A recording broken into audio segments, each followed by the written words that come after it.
তাসকিন, ভারতের বিপক্ষে ম্যাচটা আসলে তো ভারতের চ্যালেঞ্জটা কেমন থাকবে? এখন বাকি দুটো ম্যাচ অলমোস্ট নক আউট, সেমিফাইনালে যাওয়া। না, ডেফিনেটলি এখনো সুযোগ আছে। আর এইখানের উইকেটটা বেশ ভালো, তো ইজি হবে না ফর শিওর, কিন্তু এখনো মানে হোপ ছাড়ছি না। যদি আমরা দুইটা জিততে পারি তাও একটা চান্স থাকবে সেমিফাইনাল খেলার। ইভেন যদি নেক্সট ম্যাচ রেইনও হয়, 1-1 হইলেও লাস্টেরটা জিতলেও চান্স থাকবে। তো হ্যাঁ, এটা আসলে হেরে গিয়েছি এবং একটু লো টোটাল ছিল, তাই ওরা অ্যাগ্রেসিভ খেলছে, ভালো করছে। তো আমরা হোপফুল নেক্সট ম্যাচটা যদি জিতি তাহলে ডিফারেন্ট স্টোরি হইতে পারে।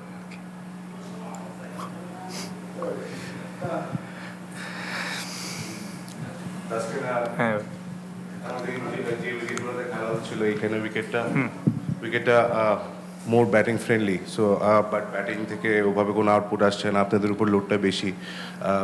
সামনে ইন্ডিয়ার সাথে ব্যাটিং নিয়ে যে কনসার্নটা আছে ওটা নিয়ে যদি একটু বলতেন।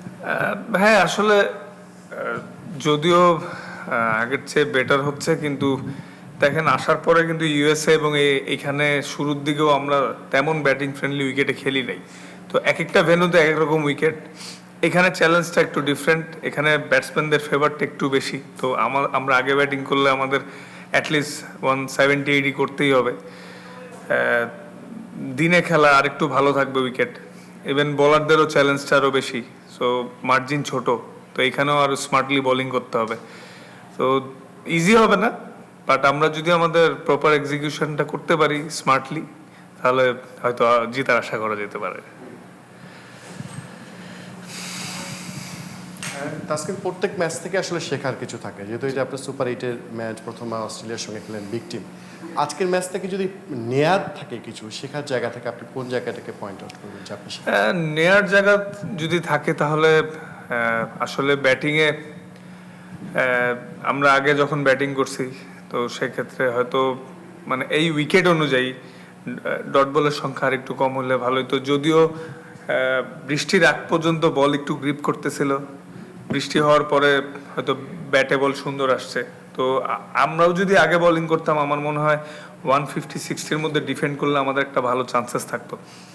আগে আসলে ব্যাটিং করাটা একটু ডিফিকাল্ট ছিল, পরে যখন বৃষ্টি হয়েছে বল ভিজে গেছে, ওদের ব্যাটে যতটা সুন্দর আসতেছিল ব্যাটিং ফার্স্টে ততটা আসতেছিল না।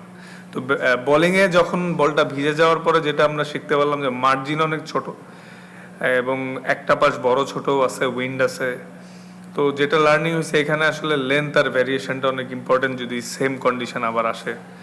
তো উইকেট যেটা যে বলারদের জন্য মার্জিনটা ছোট, আর ব্যাটসম্যানদের আমাদের আরেকটু উইকেট হাতে নিয়ে দায়িত্ব নিয়ে খেলতে হবে। বলে দিলেন যে ব্যাটসম্যানদের দায়িত্ব নিয়ে খেলতে হবে। তো দায়িত্বটা আসলে মানে এখন টুর্নামেন্টের শেষ দিকে প্রায় প্রায় লাস্টের দিকে চলে আসা, তো এই জায়গাটা আমরা এখনো রিকভার করতে পারছি না কেন? কারণ সুপার 8-এ আপনারা আসছেনই বোলারদের উপরেই, বোলারদের পারফরমেন্সের উপর ডিপেন্ড করে ম্যাক্সিমাম ম্যাচ। না, আসলে দেখেন সুপার 8-এর এই এখানে আর বারবাডোসে এই দুইটা ভেন্যুর উইকেট কিন্তু একটু ভালো। এছাড়া বাকি ভেন্যুগুলো এবং ইউএসএতেও সব টিমের ব্যাটসম্যানরা কম বেশি স্ট্রাগল করছে। যদিও আমরা এর থেকে বেটার ব্যাটিং করতে পারি, আনফর্চুনেটলি পারি নাই। কিন্তু এখন আসলে পারি নাই এই কথাটা বলে লাভও নাই, যেহেতু নেক্সট ম্যাচটা অনেক ইম্পর্টেন্ট। ব্যাটিং বোলিং দুইটাই ভালো করতে হবে, বিকজ ইন্ডিয়া ওয়ার্ল্ডের one of the top side. ওরা মানে এতে তো কোনো সন্দেহই নেই, অনেক বেটার টিম। তো ওদের সাথে খেলতে হলে আমাদের এক্সট্রাঅর্ডিনারি কিছু করতেই হবে। তাসকিন, ভারতের বিপক্ষে আসলে বাংলাদেশের বৈশ্বিক আসরে 2007-এর বিশ্বকাপে ওয়ানডেতে জয় পাওয়ার পর আর আসলে উল্লেখযোগ্য তেমন কিছু নেই। তো এবার যেহেতু ব্যাটিংটা ভালো হচ্ছে না, আপনি আসলে পার্সোনালি গোলটা কি অ্যাচিভ করার মতো অবস্থা আছেন? যেহেতু আপনি এখন শুধুমাত্র spare head of the bowling attack না, ভাইস ক্যাপ্টেনও বটে, মেসেজটা কি, কিভাবে আসলে ভারতের বিপক্ষে বাংলাদেশ চার্জড আপ হতে পারে?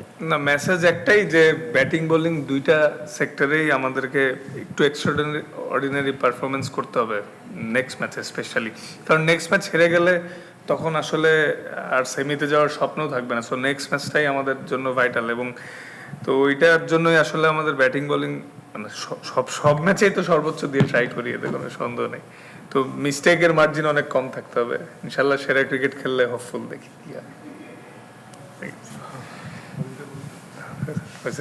থ্যাংক ইউ ভাই।